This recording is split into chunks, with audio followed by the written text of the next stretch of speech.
अस्सलाम वालेकुम नाज़रीन, प्रोग्राम दो टोक के साथ मैं हूं आपकी होस्ट शुमाइला नवाज़। नाज़रीन, आज जिन टॉपिक्स पे हम बात करेंगे उनके बारे में मैं आपको बताऊं कि आम इंतखाबात का मामला है और इलेक्शन कमीशन का ये कहना है कि इलेक्शन 90 रोज़ में नहीं हो सकते, जबकि जो हल्का बंदियां हैं वो अगस्त से होंगी। साथ ही साथ पेशन गोइयों का सिलसिला भी जारी है। मंजूर वसान साहब की पेशन गोइयों के बाद अब राजा रियाज साहब ने भी एक पेश गोई की है और उनका ये कहना है कि इंतखाबात से कबल जो PTI है वो अब उस पर पाबंदी लग जाएगी। इस पर भी बात करेंगे। जबकि सुप्रीम कोर्ट बार का ये बयान भी सामने आया, या शायद इसे इल्ज़ाम कहना चाहिए कि नई मरदमशुमारी की मंजूरी असल में आम इंतखाबात में ताखीरी हरबा है। ये उन्होंने सुप्रीम कोर्ट बार का ये कहना है। निगरां हुकूमत की बात अगर हम करें तो हम देख रहे हैं कि निगरां हुकूमत जो है वो सख्त मुश्किलात का सामना कर रही है, चैलेंजेस का सामना कर रही है। मुआशी सूरत हाल देखें, सिक्योरिटी की या फिर सियासी महाजों पर बड़े सख्त मामलात हैं इसके। इस पर भी बात करेंगे। जबकि शहर कायद के जो मसाइल हैं इनको तो हम किसी सूरत भी नज़रअंदाज नहीं कर सकते। हर प्रोग्राम में इसकी बात करते हैं और मसाइल का हल ढूंढने की कोशिश करते हैं, याद दहानी करवाते हैं इंतज़ामिया को। और अब जो बात है कि गटर के ढक्कन पर सियासत की जा रही है और वादे दावे सब जो हैं वो धरे रह गए हैं। शहरी एक ही दिनों में करोड़ों रुपए से महरूम हो रहे हैं और डकैतों का राज है। मुल्क में महंगाई का एक तूफान बरपा है और सस्ते बाजार की उम्मीद खत्म हो चुकी है। जबकि अगर डॉलर की बात करें तो डॉलर किसी के काबू में नहीं रहा। सोने के जो रेट है वो उसको पर लगे हुए हैं।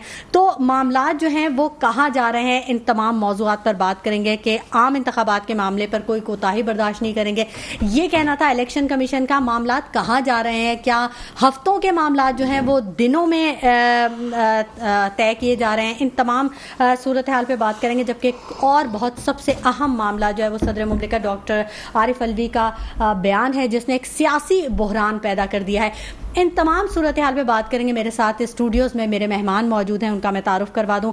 राव इमरान सुलेमान साहब हैं, सीनियर सहाफ़ी हैं, किसी तारुफ के मोहताज नहीं, अक्सर प्रोग्राम में आप देखते हैं। जबकि ताहिर रिजवी साहब भी हमारे साथ स्टूडियोज़ में मौजूद हैं, तज्ज़ियाकार हैं और अपने तज्ज़िये से आगाह करते रहते हैं, ये भी किसी तारुफ के मोहताज नहीं। जबकि सरदार नज़ाकत साहब ने जिनका ताल्लुक पीपल्स पार्टी से है, इन्होंने हमें ज्वाइन किया है टेलीफोन कॉल पे। इन सब से बात करेंगे। सबसे पहले मैं बात करना चाहूँगी राव इमरान सुलेमान साहब आपसे।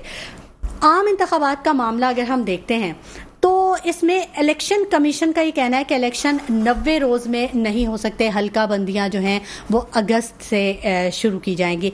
कैसे देखते हैं आप इस सिनेरियो को? जी बिस्मिल्लाहिर्रहमानिर्रहीम। जी देखिए जी, नई मरदमशुमारी और नई हल्का बंदियों के बाद तो ये जो फैसला 90 रोज़ का ये तो खुद ब खुद ही ख़त्म हो जाता है। जाहिर बात है कि अभी सेक्रेटरी इलेक्शन कमीशन ने भी कहा कि 4 माह के बाद इलेक्शन होंगे। तो मैं ये समझता हूँ कि अभी फ़िलहाल तो जो मुल्क की सूरत हाल है उसमें तो आप इलेक्शन वगैरह के मामला को भूल ही जाएं। अच्छा। मैं आपको ये कहूँगा कि इस वक्त पाकिस्तान के जो हम कहते हैं कि बनाना रिपब्लिक बना दिया गया तो बहुत आगे की बात चली गई। मैं पंजाबी में कहते हैं दंद पंदांगा, पाकिस्तान के दांत तोड़ दिए गए हैं। बहुत बुरी सूरत हाल है।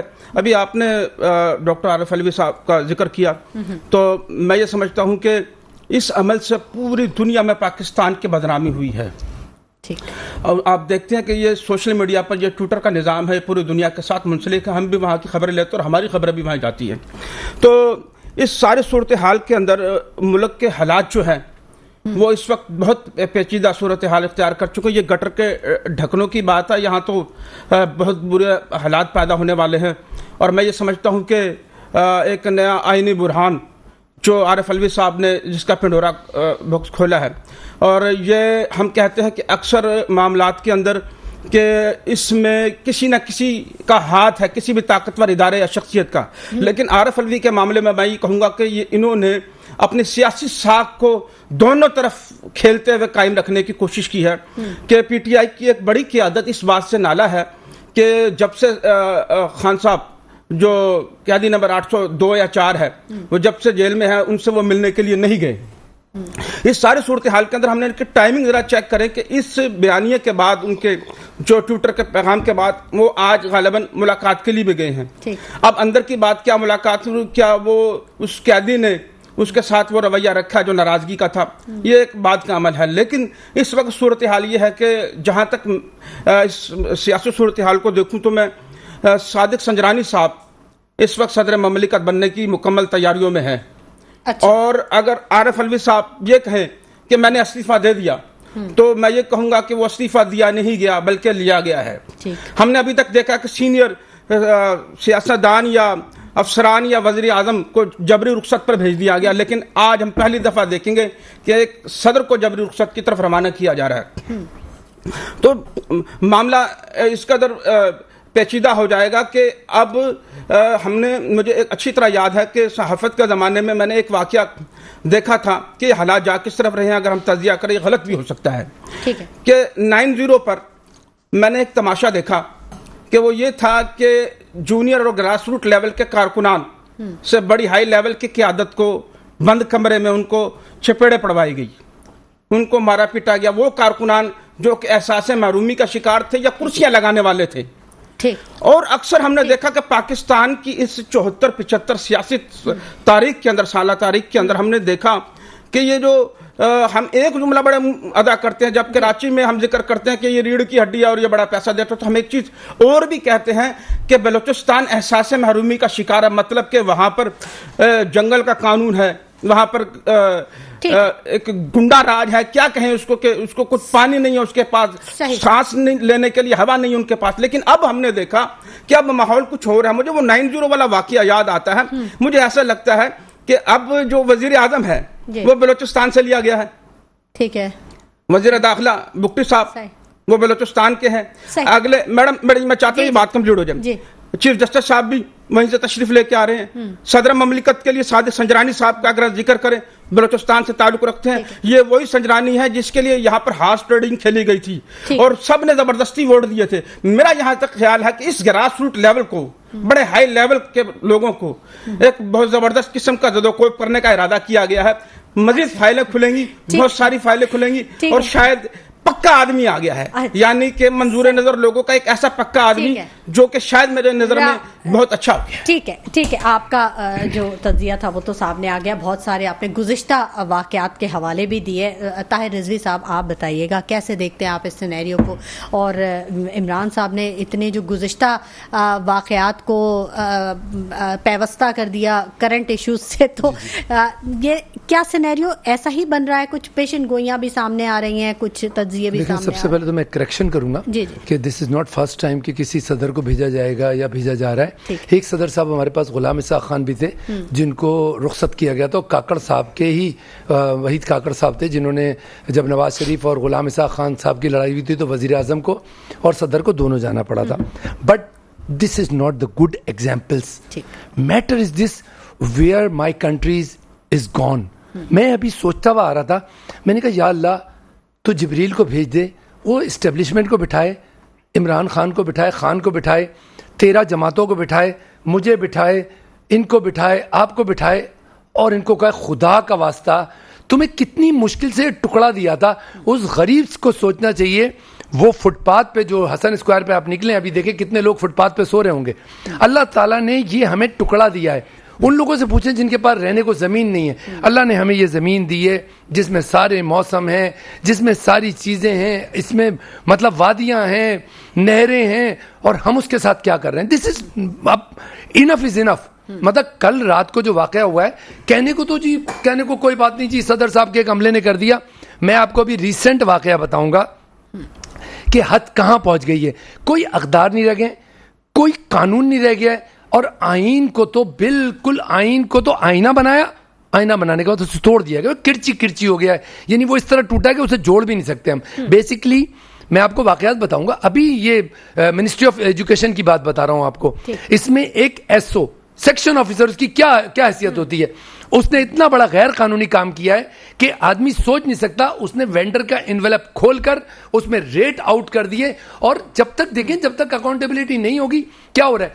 क्या रहा है? हो ये रहा है कि जब ब्यूरोक्रेसी का कोई भी आदमी गलत काम करता है तो उसको कोई सजा नहीं दी जाती। ठीक। आपके पास नैब था एक इदारा, पहले पता क्या होता था? नैब बुला के 4-4 घंटे लोगों को बिठाता था। आज वो नैब बिल्कुल बेबस खत्म कर दिया गया। जब ये सूरत हाल होगी कि अकाउंटेबिलिटी नहीं होगी, पूछगछ नहीं होगी, आइन नहीं होगा, तो बनाना रिपब्लिक नहीं, ये मैंगो भी नहीं होगा। ये मैंगो, बनाना, ऑरेंज, इसका नाम होगा कॉकटेल रिपब्लिक।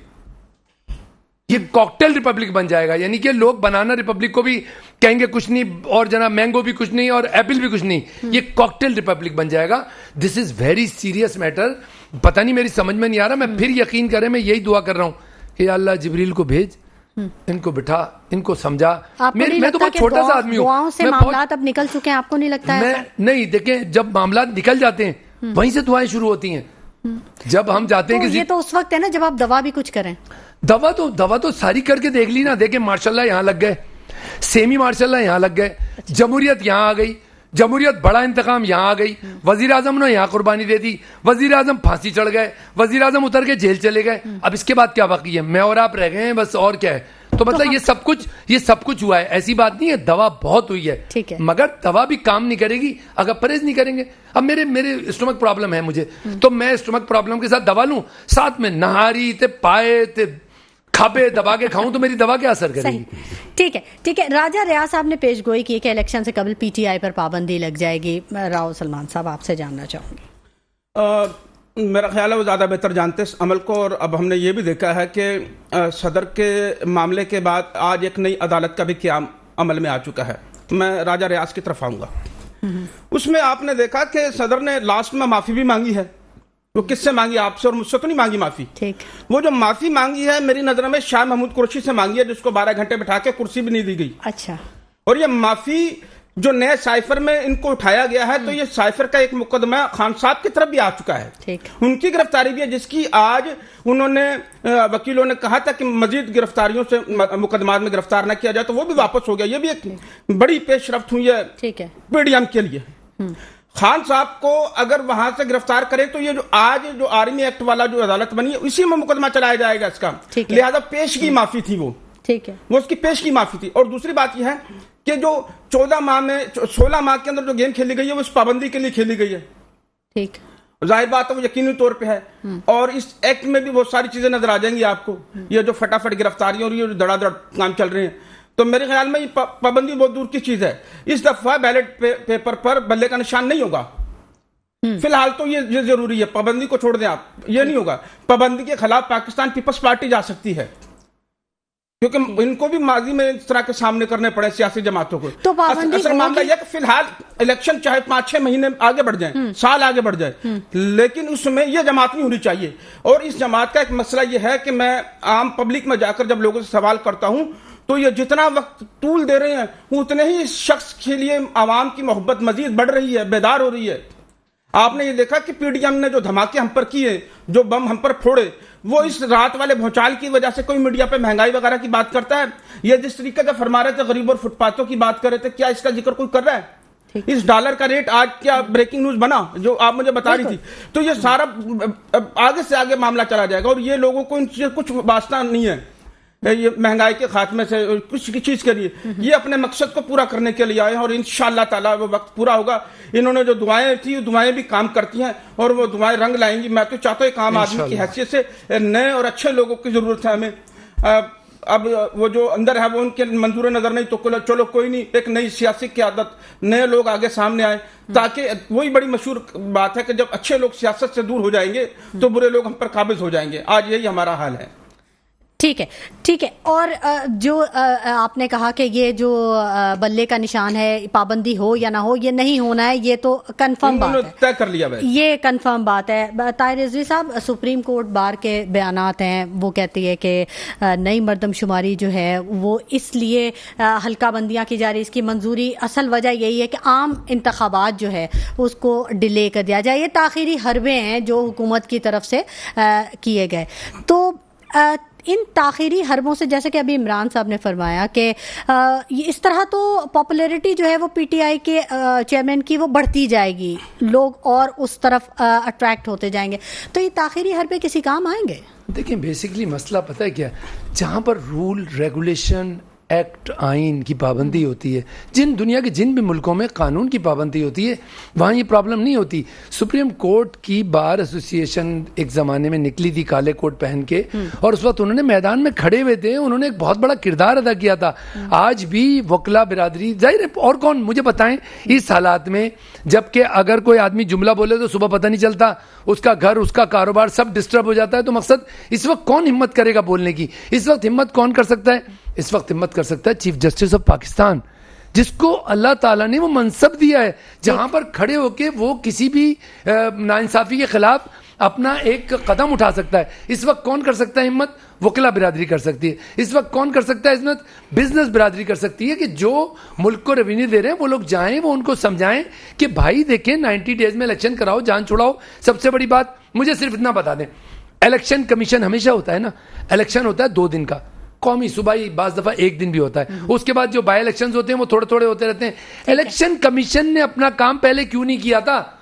उसे अभी क्यों याद आ रही है हल्काबंदी? आपको याद होगा एक वक्त तो ये था जब इलेक्शन कमीशन ने कहा था 40 दिन में भी हम करा सकते हैं। जी, आपको याद होगा कि जब पिछली दफा चीफ जस्टिस साहब ने बुलवाया था, रात को अदालत खुली थी और उन्होंने पूछा था, उससे शायद 4-5 दिन पहले उन्होंने जब इलेक्शन कमीशन को बुलाया था कि भाई आप इलेक्शन करा सकते हैं फौरी 90 दिन में, तो उन्होंने कहा था हम अक्टूबर तक करा सकते हैं। ठीक है, अक्टूबर के बाद अब आप बताएं, अक्टूबर गया, नवंबर गया, दिसंबर गया, 7 महीने गुजर गए, उन्होंने कुछ किया ही नहीं। ये सब ये समझते हैं लोग पागल हैं, लोगों के दिमाग नहीं है, लोग ऐसे ही बस भाई अब सोशल मीडिया ने लोगों को बेदार कर दिया है। सोशल मीडिया में क्या हुआ है, एक आदमी आम मजदूर से भी पूछो ना, वो गिट करके ना हमसे ज्यादा वो बता देता है, और बाजी तोनू की खबर है, ए हुआ और साडा ए हो गया, मतलब वो सारी बातें बता देता है। एक मजदूर, एक लॉमैन, एक बिल्कुल लेमैन जिसको मतलब इतनी मालूमात नहीं होती, जो किसी जमाने में नहीं हुआ करती थी। किसी जमाने में अखबार को जब यूं करके काला कर देते थे तो दुनिया में कोई पता ही नहीं चलता था।